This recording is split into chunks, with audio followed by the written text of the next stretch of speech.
Expertise. This next part of the forum is very exciting to me. This is the Research Showcase. In the Research Showcase, there's going to be 5 presentations. Some of these presentations are going to contain numerous charts, graphs, and statistics because it is a Research Showcase. Upon the conclusion of this, our 5 speakers will assemble together and have a spirited debate about Star Trek versus Star Wars. There is a difference. Up first, a presentation from Matt Rivera, Vice President of Marketing Communications with Yelp. I'm particularly excited about this presentation. I worked very closely with Matt on this. There are many studies today that gauge employee and consumer sentiment, most of which focus on macro metrics. What this study does is focuses more on individual employee sentiment. It looks at job security, it looks at promotion potential, and it looks at trust in company leadership. Very pleased to announce Matt Rivera. Matt?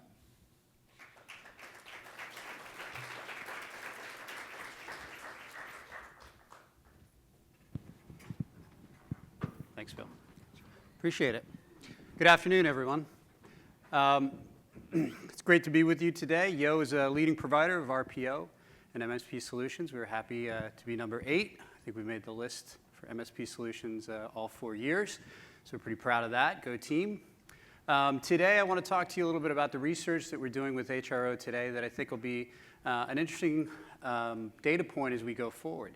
As we heard this morning, Beverly Kay and some of the others, the influence of how the people feel in the workplace, how they work, where they work, what they do, who they work for, is very important. So there's a lot of data points to take into consideration when you're looking at, are our employees happy doing what we want them to be doing? And do they feel happy? And you have all individual surveys and things that I'm sure that you do for your companies to gauge that. And what we're providing today and what we're going to start to track quarter by quarter is a study that really looks at 4 factors of well-being for employees that might give you an indication of how they feel as they're working for your company, and things that and really a lot of these things are, what do I feel that I'm either making progress, or what do I fear? So both of those are very, very important and emotional type factors when you look at things. So the survey that we did and that we're continuing to do is the Employee Wellbeing Study. And you can find it on yo.com, the complete study. And I'm not going to go through the whole study today, and we won't do the debate with Star Trek and Star Wars. Star Wars would win. But 4 factors here are, will I lose my job? Do I feel like I might lose my job anytime soon? Will I be promoted? So kind of the opposite of that. Am I going up or am I going out the door? Do I trust management? Very interesting. And I think when we talk about generations in the workplace, I think it's very interesting when you'll be able to see, I didn't do any eye charts with this, so I've got a couple of graphs to show you that'll be very interesting when you see kind of the trend. I don't think it'll be a huge surprise, but it might be to some. And then also, will I get a raise? So of these 4 factors, right, if you kind of put them all together, what it says is, do I feel like I'm getting anywhere? Do I trust the leadership of my company? And really, am I feeling like I'm secure here or not? So it leads to that job security element of, will I stay here? Should I stay here? Or are they going to ask me to leave, more importantly, right? Whether I decide to or not. So the first 3 quarters of the Employee Wellbeing Index, you can look at the bars from left to right. The blue is Q3 of 2014, then Q4 of 14, and Q1, the green bar on the right. And what you can see is that while it kind of remains steady so far, and this is a limited set of data, you can see that there's some variation in the 4 elements. The first one is job loss. The second one is promotion. The third one is a raise. And the last one is trust. So just they were asked on a scale of 1 to 5 how they felt about those things.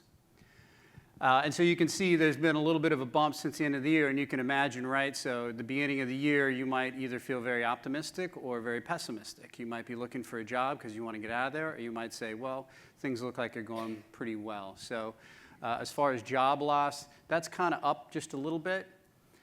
Promotion is relatively steady compared to Q3 when we started out.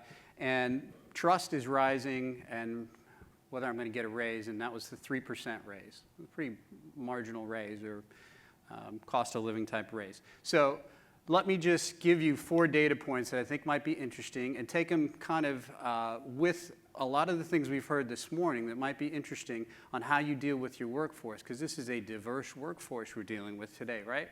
So if you can look at the graph here, feeling stable isn't stable by income. So, and this is sliced and diced on many different elements. So you can look in the report and see this is likelihood to lose a job by income. And you can see that on the left-hand side, they feel more likely that they're going to lose their job at the lower end of the spectrum of the pay spectrum, less than $35,000 a year. Not a huge surprise, but it seems that the kind of one of the surprising things to me is there's a bump there you can see, even if you can't read all the numbers, you can see a little bump there that says between 75 and 100, there's a little bit of uncertainty there. And you can see that it remains fairly consistent over the 3 quarters. So that's probably not because of the quarters themselves, that's probably because of the folks in that pay range.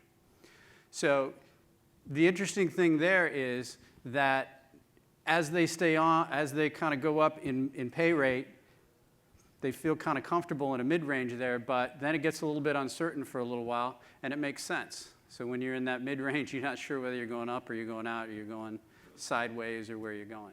So just an interesting data point there, and there's other data points on likelihood to lose a job by race and also by gender. So you can take a look at those. Next one I want to share is the trust in companies' leadership. So from left to right on this chart, it goes from 18 to 24 on the far left. And then as you go down, 65 plus is on the far right. So what does that say, right? And you can see this is a clear trend. I think even as we get more data, we're going to see that this is a clear trend. So, interesting with the generations in the workforce, all of the data we have about millennials and all the things that we track about the different generations, well, apparently they're fairly trusting in the leadership, at least when they start. So that's a good thing. So if you're doing one thing, maybe what we should be doing is fostering that trust as they get a little bit older, because obviously they get probably a little more pessimistic and jaded like some of us get after a certain number of years, right? So to the extent that we can combat that, might be a good idea to do that. So highest among 18 to 24. Next one. And I just, given you some data points. Each of the data points are by like gender and race, as I mentioned. So guys want you to show them the money. So a raise of at least 3%, asked if they would get a raise. Guys feel like, a third of them feel like, yep, absolutely, I'm getting a raise. And women weren't so optimistic about it, as my wife would say, much more realistic than I am, right? So, and very consistent there as we go through. So it'll be interesting to watch that and see if that changes, because that could be economic factors and those types of things if that starts to change. But men seem to think or maybe expect that they're going to get a raise. The last one I want to share with you that I found pretty interesting among the data that we had was that optimism is really high among Hispanics and African Americans in the workforce. So if you look down to the left side, That's those who are self-identified as white or Caucasian. And then you have African American in the middle and Hispanic to the right. And you can see that there's a fair amount of optimism that they will get promoted. And so that's something interesting to see, as we know that that's one of the largest growing populations, at least in the US, right? So that's something that we might want to keep our eye on as we go through and foster that and keep those people in our workforce, because to me that says optimism. We want optimistic, happy, fun people working for us. So that's it. That's all I have to share right now. Yo.com, if you go to our solutions page, you'll find out more about the solutions we have, but also you can download the employee well-being study and look at all of the phone numbers. We'll update it on a quarterly basis and then provide some findings there, so you can use that as another data point as you're working on your employee engagement and retention efforts. All right, thank you. Going forward, it's going to be interesting to see how that study correlates with consumer confidence and a slowdown in corporate earnings, which we saw in the first quarter of the year. I'd also like to say that on a scale of 1 to 5, I have extreme trust in my company's leadership, so it's 5s all the way, Elliot, 5s all the way. Up next is Robert Bennett. Up next is Robert Bennett, Vice President, Channel Alliance. Skill Survey presents From 2D Hiring to 3D Hiring. Reference checking is one of the most frustrating, underutilized, and undervalued prospects of the hiring process. In this session, learn how a cloud-based automated approach to reference checking can provide you with better hiring insights and greater business results. Robert? So if you think about it, everything in this world today is moving to 3D. I was in Disney and Universal in the last couple weeks on all personal stuff. And every ride you had to put on the funny glasses. The TV I just recently got has 3D capabilities. Last night in a hotel, a crocodile was eating somebody in a really bad 3D movie that wasn't coming through. And if I'm going to date myself, in New Jersey, 7-Eleven in the 70s and 80s, you'd get the funny glasses and there would be a movie on. We've moved to a 3D society, and even from our own community, we have developmental practices in place for 360 feedback. It's been going on since the 1950s. But if you think about it, one thing is not three-dimensional, and it's our hiring practices. So if you think about what's trending on Twitter, if you think about what's trending out in the environment we're talking about, it's all about getting more candidates into the funnel. It's all about getting more candidates to participate. It's about engaging them with different types of electronic means. But again, we're all doing it from the candidate's perspective. So what if you could see a candidate in a whole new light? What if you could get insights from multiple raters around behaviors that are necessary to be successful? Not the hard skills, but the soft skills. How would that change your business? How would that change the way you work with folks? What if you could do that in a less or more efficient way? You could spend less time doing it, and you could do it with more confidence. The idea is to get information to make the experience 3D. So again, what if you could transform the most underutilized part of the hiring process?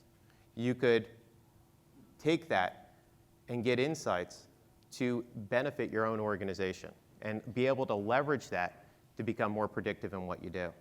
How would you do that?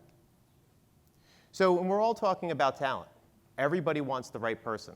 46% of people turn over in the first 18 months. Think about that. And we're all focused on getting the right people into the funnel. And we're all interviewing them. We're spending our time and resources getting those insights. And it's all about getting the right people into the organization. So taking a 3D approach, if you could get information and insights from multiple people, how could you leverage this into the onboarding and time to perform? Think about how you're partnering with your clients today for the people that received the accolades earlier, or think about you as your own internal organization. How would you work with your hiring managers? What you're finding is that time to perform is the next big thing that's going to be measured. Your organizations, those that are out in the audience that are MSPs and RPOs, you're being judged on one level, And then your clients, when they hire, are judged at a different level. I've been told 3 weeks time to perform if we hire somebody internally, 3 days if they come through a staffing agency. Think about if you had these insights and you could educate hiring managers, what would it do? And I'll get to some data in a minute. How would that transform your business if you could get somebody to perform 3 days faster? Or if you could save a bad hire? What we're finding is, through our process, getting multiple raters to evaluate people on the soft skills, not the hard skills, but the behaviors necessary to interact within an environment, that we're reducing turnover by about 35%. We're finding that 3 to 6% of all candidates are coming back low, providing insights that you never dreamed of getting. A couple years ago, the mic didn't work. Now I'm having problems with this. I think it's user error. So we're all talking about data, and we're trusting it. We're trusting that the assessments we're using are right. We're trusting that the evaluations we're doing and the peer reviews we're doing are working. And we're letting that manipulate our gut. We did a whole thing around your gut lies. And if you think about it, we all get bought in. And we're doing these processes too late, and we're spending too much time, and we want that person to be part of the team. So I want each of you to think about your own hiring process today and where you may be running into some challenges. You're doing the phone screen. You're talking to the person. You're using your standardized questions. You're spending the time to talk to 5 to 10 people. You're then doing the face-to-face interview, and we all know you can't just have one person meet with that candidate. You've got to have multiple managers deal with that person. Think about how much time your organization is spending. And then you're doing some type of assessment, whether it be a personality, a skills assessment, or a peer-reviewed assessment where you have multiple managers reporting back to you. And at some place during the process, at the end, after you spent all this time with that great candidate, you check references. And you got no information negatively about who the person is. And then at the end, what happens if you do? You rarely do over the phone. So the idea within Skill Survey is to help people validate what you do throughout the process. Let the resumes and interviews be used to reject the candidates. My boss has always said, the demonstration is where you lose the deal. It's the same thing. Let the resumes and the interview reject the candidates and allow data to help you predict better performance. So you can transform your hiring process, and you can get more information earlier on to help your managers interview more effectively. This is a Rob statistic. I want to turn that into my own trademark word. It's data that you make up, but you literally are seeing it every day. But think about how many of your hiring managers out there have no idea what to ask, what to listen for, and Beverly said it earlier. How many times do we ask a given question, but we don't focus on those key words to help you dive directly in? Helping managers to really focus on what's important in the position, helping them to ask the right questions, and coaching them on what to listen is critical. So what if you could change that? And you could get information that was predictive. We're finding this, and this is where the data comes in. If somebody scores low in our process, which we find 3 to 6% of the time, so think about how many hires you do, multiply that by 3 to 6%, they're 90% more likely to turn over than a high-scoring candidate. If they score low and less than 60% of their references respond, 150% more likely to turn over. Think about what that would do to your business if you had this information earlier on. Think about what you could do to become more strategic. Think about how your conversations would change with hiring managers. And those of you that are partnering with clients for their external hires, think about how that changes your game. Yeah, it's important to get somebody in a position as fast as possible. But picture the conversation you could have if you had insights from previous managers and peers that they never dreamed of getting. So the new approach to hiring is do the candidate screening. Go through the process, look for the data, look for the insights, but then get that third-party multi-rater data earlier on. Because again, if I'm telling you 3 to 6% of people score low in our studies, and we've done 15 validation studies to date, and 7 to 12% of people are scoring medium, you can do the math. You're getting candidates too late in the process, and you're getting this information. Think if you had this earlier on, and then go the step further. You are the professionals. You have an opportunity to really provide insights to hiring managers to help them ask that right question and focus on the right behaviors. And more importantly, leveraging that information in the first week on the job. Taking this data, both subjective and objective, putting it together with predictive information around what does it take to be successful in the job only helps you hire the right people the first time. But at the same time, helps you build a talent pool that you never had access to before. So that's what we do. We take information from multiple raters. We take that information and provide it earlier on into the process to help predict a better hire. We have more data back at our table if you'd like to have more. Thanks.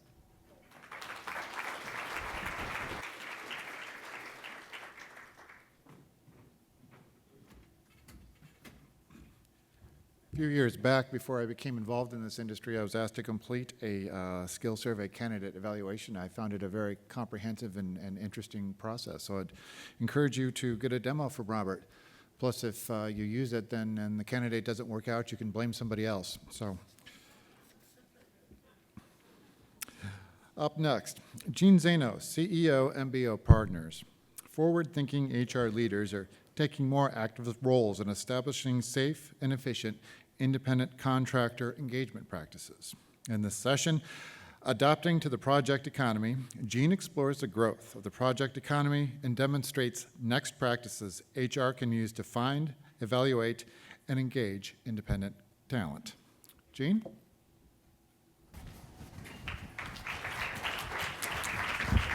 Thank you. Thank you. Good afternoon.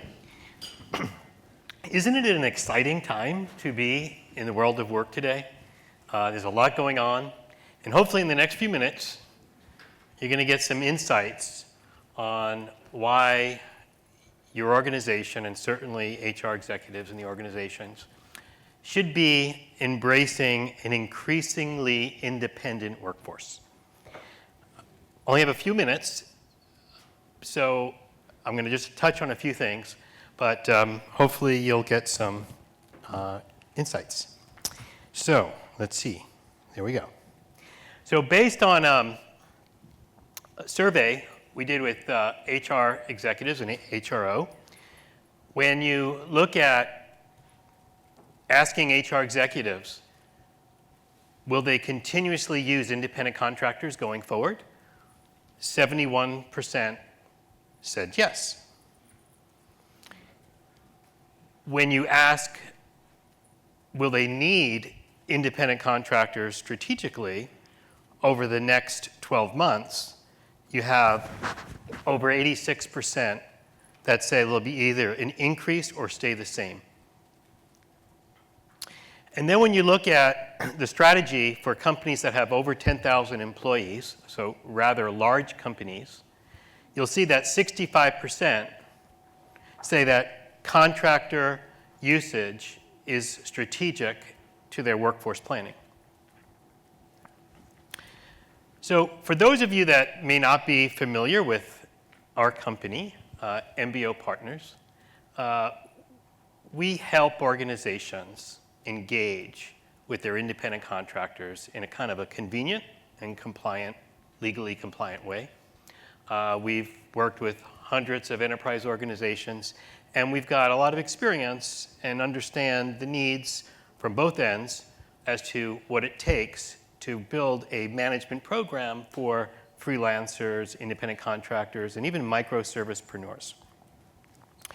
So we've got a treasure trove of data. We've been studying this for about 10 years, in addition with HRO. And we've got trends that go back pretty much 5-6 years, over about 15,000 people, hundreds of interviews. And we've been tracking the growth and the behavior of the independent workforce. And it's quite interesting. If you see that today, actually last year, we're in the process of doing our current year survey, but as of last year, there were 30 million independent workers in the United States. We define independent workers as those people that are regularly doing some form of independent work on a regular basis And we break them into two categories, what we call solopreneurs, which you can consider full-time independent workers, averaging about 35 hours per week, and actually generating over 75% of their household income. So these are real kind of entrepreneurial independent contractors. And then you have the side giggers that might have a portfolio or might be doing moonlighting that are working less than 15 hours a week on a regular basis, averaging about 11 hours a week.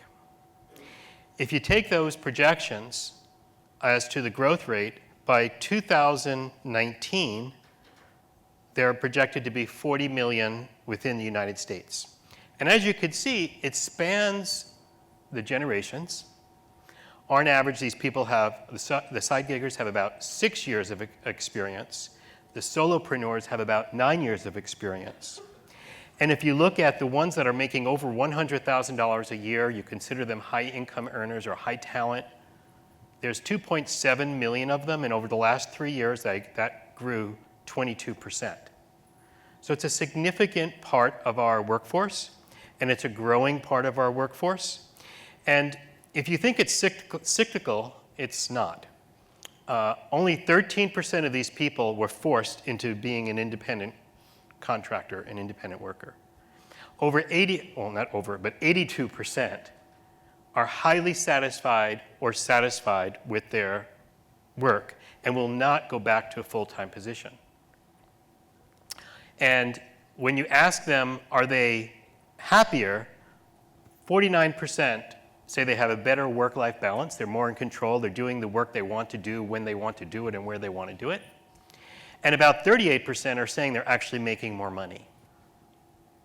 So it's a pretty stable part of the workforce that is going to continue as independent.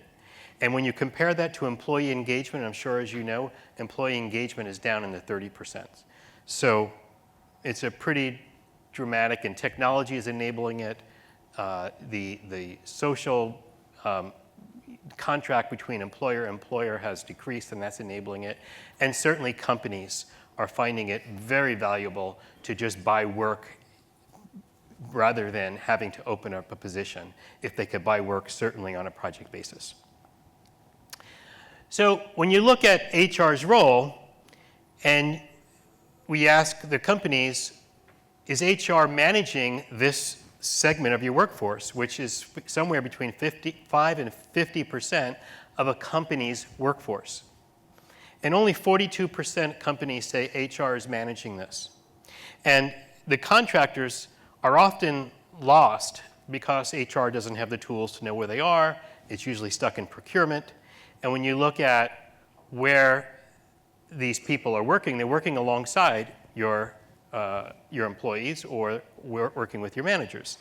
So HR needs to get a little bit more involved. And I think what needs to happen is a plan.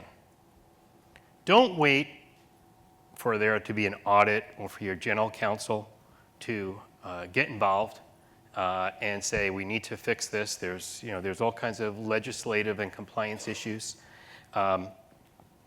And you could take a role and put together a plan and start what I would like to call becoming a client of choice for this very strategic and innovative segment of the workforce. And as you know today, disruptive technologies, innovation is one of the most important things of a company. And you'll find that this segment of the workforce, certainly at the higher end, are very innovative people. And you need to connect with them and not have them being buried in your accounts payable system. So you can put together a plan. You can look at this as building a culture within your company to be a client of choice, just like you want to be an employer of choice for your employees. And that is a way for you to attract this talent because they are pretty selective and they can go from company to company. So what are companies doing to do that? They're building contractor clouds. These are the progressive companies that are kind of a step ahead. They're building databases of contract talent that they tap before they go out to the staffing companies, before they go out to the consulting companies, and even to deal with just-in-time agile type of work to get done.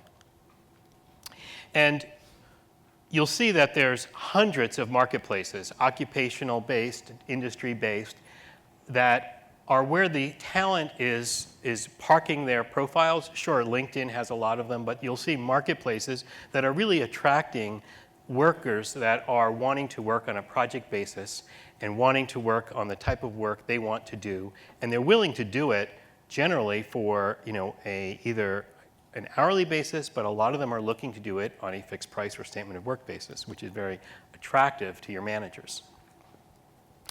So, what are the new ways of dealing with this? Well, traditionally, you would use a staffing company.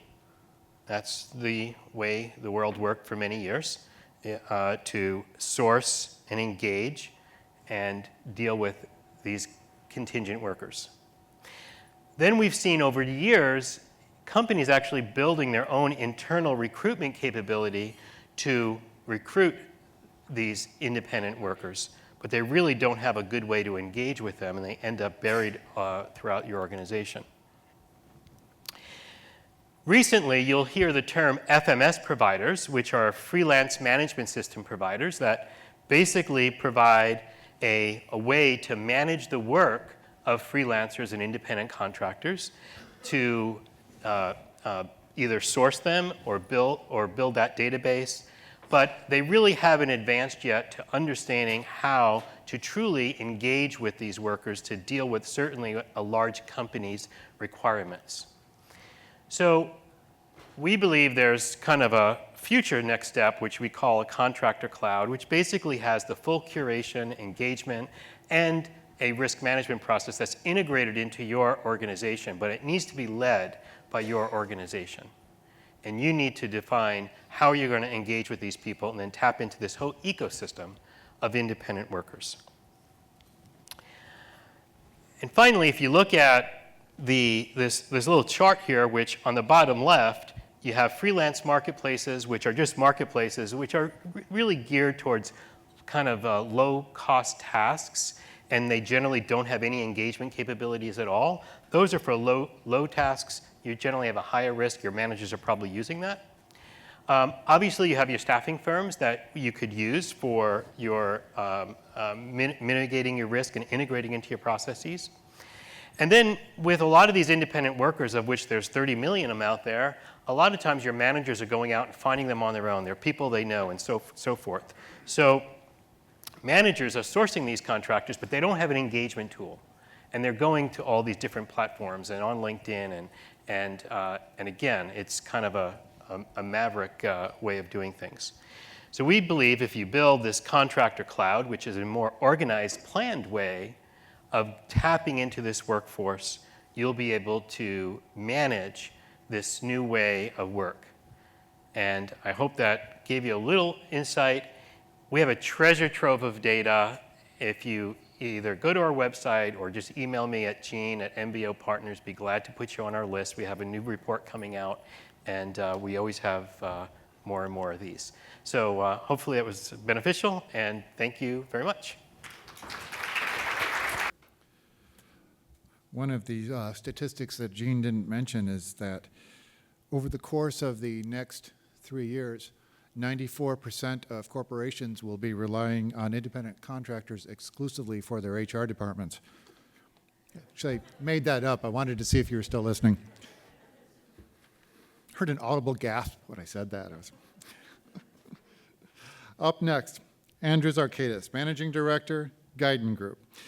Andrew will provide insights with his discussion, Evolution and Revolution in HR Outsourcing. This shows how individual outsourcing impacts current and future HR outsourcing, how outsourcing and RPO and MSP impact total workforce planning and technology, and what organizations can do to be more successful at the adoption of additional outsourcing programs.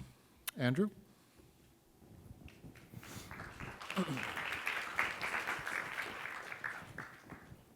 I'm very excited to speak about this research today. When we sat down with HRO Institute and really talked about what we wanted to accomplish here, it was all about tuning in to you, as practitioners.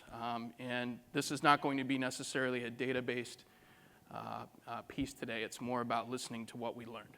And as an outsourced solutions provider, it's very important. And one of our key tenets as an organization is to tune into our customers to understand the pains you're going through, as well as the ideologies and solutions that best fit your business. So part of this was really taking on a comprehensive survey of 25 HR practitioners and procurement professionals who typically source and look to outsource solutions specific to contingent workforce management, as well as recruitment process outsourcing.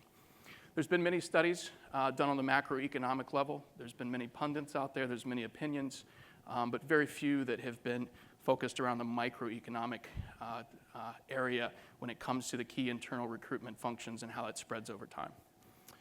Again, as we mentioned, this is focused very much around the procurement of managed service provider, or MSP solutions, as well as RPO solutions. And really, some of the key findings that we found right off the bat is one of the keys to success that we found within our overall interviewee grouping is that there has to be an internal champion. Sometimes that's procurement, sometimes that's HR. I've had some very interesting conversations over the last few days. There's a number of you who are at very different levels as to where you are with respect to outsourcing pieces or parts of your recruitment functions. But each one, I think, has had a common theme that there has to be someone that is owning this through and through, and also transferring the knowledge. We found that transferring of knowledge around buying the service is sound, but there still is room for best practices as to ongoing governance. How does this continue to layer into your overall strategy long term?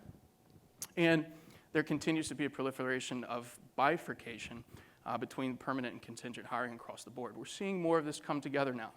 Much talk about total talent management. There's some of you out there who have started to unlock some keys. There's some of you that are still trying to wrangle what that means to you. And frankly, us as solutions providers, we're also trying to help you sort that out, as well as figure it out ourselves. Lastly, technology, the true capabilities of technology that enable recruitment outsourcing programs is still underutilized. There's a lot of opportunity for consolidation in that space. And what we found through our discussions is that many of the practitioners felt like they aren't enabling or they aren't using as much of the technology as they truly could.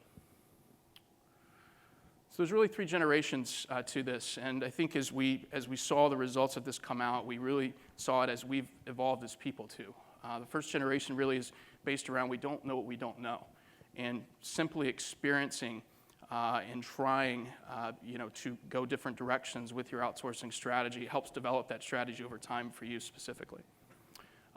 Early consultation with providers also. I think we saw some companies that were very focused on trying to figure it out themselves without asking for outside help or outside perspective.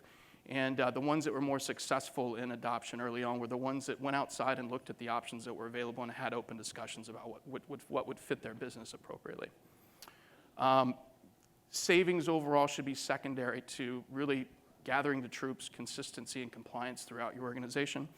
And lastly, you always hear the term outsourcing our mess for less. Failure in these programs was definitely prolific. So one of the key learnings was the areas that need to be fixed internally must be fixed before you start exploring an outsourcing option. Generation 2 is where things start to take shape. We all have different DNA, and specifically we found that a number of organizations really started to understand who they were and what made sense for them. And this really starts to define the long-term strategy. There isn't a one-size-fits-all solution. We as providers in this space are always looking to obviously capitalize on specific niches, as well as to help and define success for our clients based on what is fit for purpose for them. And the organizations we found that were most successful are the ones that were very clearly focused on what was right for their business. Metrics obviously drives those decisions across the board. There's lots of terms out there right now. Big data is upon us, and there's been some great presentations so far around some of the statistics, et cetera, that are driving strategies across the board. Lastly, stepping into gradual continuous improvement opportunities. Don't try to make them all at once. We found that people that really had a long-term plan were able to step into more strategic opportunities down the road. Lastly, for Generation 3, Really, this is a strategic mix of services, total talent management. This is what everybody's talking about right now, the symbiotic harmony between the buyer and provider, us acting as you in a lot of ways, and really the coming together of two solutions between MSP and RPO that really do marry, but still have some opposing forces. This is no longer just about fulfillment, whether that be contingent or permanent. It is more about consulting. What's right for your business? What are the things that are affecting your business? What is the legislation? What are the marketplace conditions that are pressuring you in even microeconomic markets? And how do you address those appropriately? We found, too, that most of the solutions that were at least moving into this level were very highly tailored, specific to that customer. Again, this goes back to the DNA that was identified in Generation 2, and the fact that they were being addressed on both sides. And then lastly, data is driving all decisions. This is something that I think we're going to continue to see more and more of, and definitely was a common theme throughout all of our constituents that we did interview. Some other noteworthy findings. There were a lot of preconceived notions when we walked into this together. We did feel that there would be some type of path that everyone would have, and we found there really wasn't one. There were people that were specifically moving in and out of different service providers, different models, et cetera. And I think a lot of that had to do with trying and understanding as well as experiencing that, which is not a bad thing. But there isn't really one direct path from one service to the next. Buyers did anticipate continuing to work with multiple providers. I think that's more upon us today than ever. I think we've seen a lot of the more experienced programs out there turning over in two different providers, and a lot of that has to do with the experience and has to do with the opportunity for us to understand what truly fits the business. And then lastly, outsourcing does not solve the disparate approaches to total workforce planning and management. And I can't stress this enough. I think our most successful programs, if I look at our overall client base, are the ones where we really are embedded and working in tandem with our clients to help them with workforce planning, as well as understand what's coming down the pipe. That helps us pivot and be able to anticipate opportunities for additional strategy. It also helps to ensure that we're optimizing the right channels that we're helping with recruiting on. So lastly, the to-do list. And there's a lot more behind this. I do want to mention that we do have some copies of this available at our table outside, so I'll be happy to speak with any of you after this. We will have this available on our website too. But really, these were some of the key findings as to areas that anyone who's exploring outsourcing, whether Gen 1, Gen 2, Gen 3, should really key in on based on the feedback that we got directly from our overall constituents. Again, program championship is absolutely important. Owning the requirement and defining the requirement within your business and knowing how that relates to you specifically, and then leaning into the evolution of the program, not just anticipating what's tomorrow, but long term. And lastly, I think the last piece is really flexibility, making sure that you can be flexible in your solutions and that you have an open mind to it too. Thank you very much. Appreciate your time. Before I introduce our last speaker, I'd like to remind everyone to be sure to rate our sessions using the Visibu app that you all downloaded this morning. For every completed evaluation we receive, we'll be providing one more free drink at the gala tonight. In our last research showcase, we have Lori Hawk, CEO of Hudson Americas. She'll look at social media monitoring in HR and recruitment, cutting edge or creepy. Social media has provided unprecedented access to publicly available information about people's preferences, interests, and behaviors, including where, when, and how people search for jobs or take polls. Should we use the data? The session will leave you thinking about the topic in ways that you haven't considered and might spark a debate, which you would have to do on Twitter. Lori?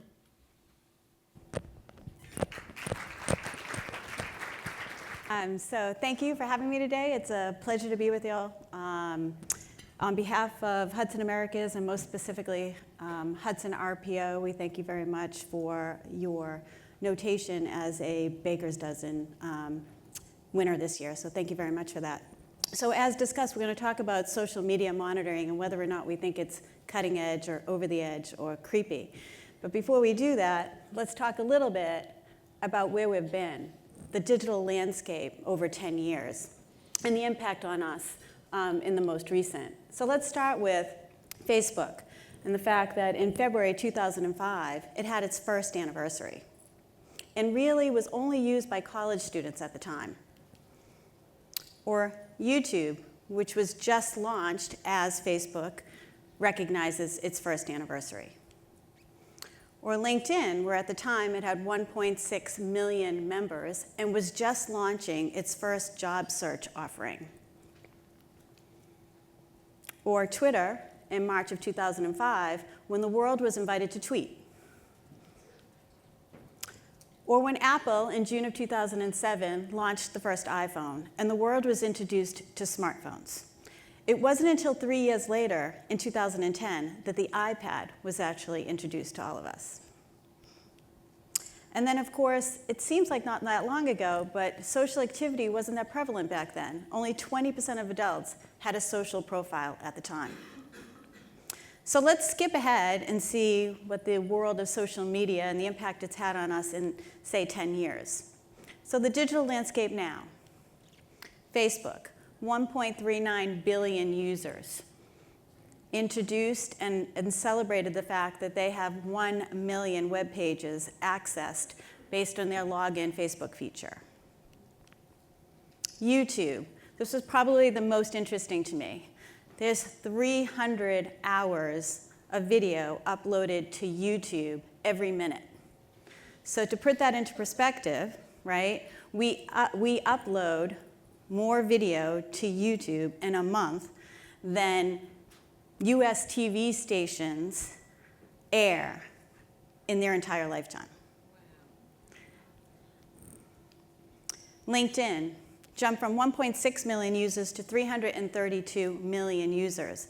And they announced that their goal is to map the digital economy to the participants in it and all the opportunities that link. Twitter. Well, apparently they like to tweet. There's 230 million tweets per day. Mobile, the talk of the town right now. Mobile, more people access the internet through their mobile devices than they do through their desktops. And finally, social activity has grown exponentially, with 74% of adults having a social profile and more than 2 billion active social accounts globally. So with all of that activity, we create a digital footprint. The average American worker produces 1.8 million megabytes of data each year. And what happens to the data? It creates a footprint. How does it create the footprint? Well, as we're using that social media, we leave breadcrumbs and we pick up cookies, technical cookies, along the way.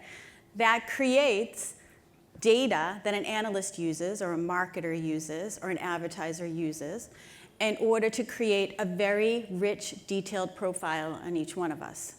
They understand where we shop and what we buy and where we eat and how we travel, and sometimes even how we like to pay. So with that, has anyone ever had Amazon tell you what you need next?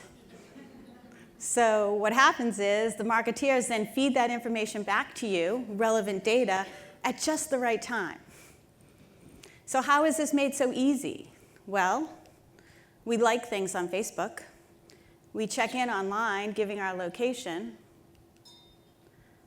We tell them our entertainment preferences because we now know that we stream a lot of video and our favorite TV shows. We fill out online surveys about products and business solutions. We even order groceries and have meals delivered to us. And of course, we focus on our health. All our vital stats, our calorie counters, our mileage trackers, all on your favorite fitness pal. And finally, the iPhone and our camera, our favorite tool in our pocket at all times. You take a picture and there's a GPS. Most are on. When you do that, you're telling them about your location. So with that, we ask ourselves, if all of our social media activity can give us a digital footprint about our lives, our behaviors, our preferences, then why would it be surprising to us that it could also give us a social digital footprint about our employment preferences and our job-seeking behaviors. Of course it could. Now, you might be interested to know that through the social media, a recent survey said that nearly 7 in 10 workers search for new opportunities on a regular basis. We like to be educated. We want to know that we're doing the best we can do. We want to know that we're being served in the best possible way. And it's easy to get educated. It's easy access to information, it's quick, it's simple, and we want to be an educated buyer even in our employment. So they search for work, a new opportunity on a regular basis, sometimes to get educated and sometimes because they're really interested. But 30% of the folks say that that is a weekly activity. And nearly 70% say that searching for a new job is part of their regular routine. So some of you may think that social media monitoring in response to our talent decisions in HR and recruitment is cutting edge. And some of you may think it's over the edge or creepy. Regardless, it's inevitable and it's here. So it's not so much that we think it shouldn't be used. There are just things that we agree are acceptable, and those that we agree are unacceptable. And it's the gray area that needs more discussion. So let's talk a little bit about the answers that lie in how the data is used and what's acceptable. So it's perfectly acceptable for us to use information that we find in social media to do workforce and demand planning, or predictive analytics and reporting on new favorite thing, or to try and create ways to enhance retention of our high performers, or create candidate slates through better research, improve efficiency and effectiveness of our businesses, and certainly as it relates to employee engagement and employee satisfaction. We find these things acceptable, so maybe it's cutting edge and not over the edge. And then, of course, there's the unacceptable, including talent decisions that are based on any discrimination, or talent decisions based on unverified social data. John Doe has on his LinkedIn profile that he went to Harvard. Well, did he take a class at Harvard, or did he graduate from Harvard? And then, of course, punishing employees for legal opinions that are posted socially, or political activity that's posted socially, but not necessarily in favor of your hiring manager or the company that they work for.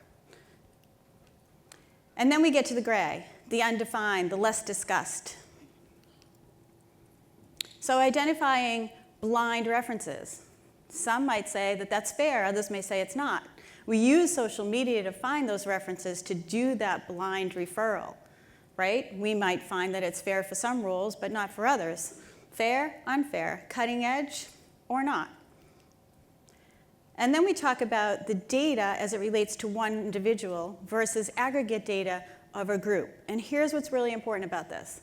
When we use data from social media sites to solve a problem, we want to solve a broad problem.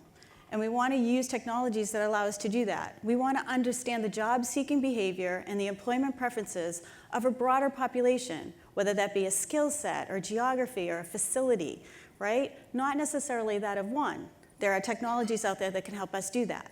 One is JobRate. They won the iTalent Award last year for your HR Tech Award. They can help us understand job-seeking behavior over a class of folks. And that allows you to make better decisions about your business. And then there's the statute of limitations on punishing bad decisions. When is it okay that the spring break photo is no longer relevant? I don't know about all of you, but I'm really happy there wasn't a smartphone when I went to college. And then, of course, the protection of intellectual property, right? So folks put a lot of things on LinkedIn. They don't understand necessarily that the detail that they're including is actually could be classified as IP for any company. So whether or not social media marketing to you is in HR and recruitment talent decisions is cutting edge or over the edge, I'm really interested to hear your view. I invite you to join our table topic discussion and talk more about it. I also invite you to get a copy of our Job Seeker Plus, which offers analysis of real-time job-seeking behavior of employees in the Fortune 100. And that was actually powered by JobRate, the company I just mentioned.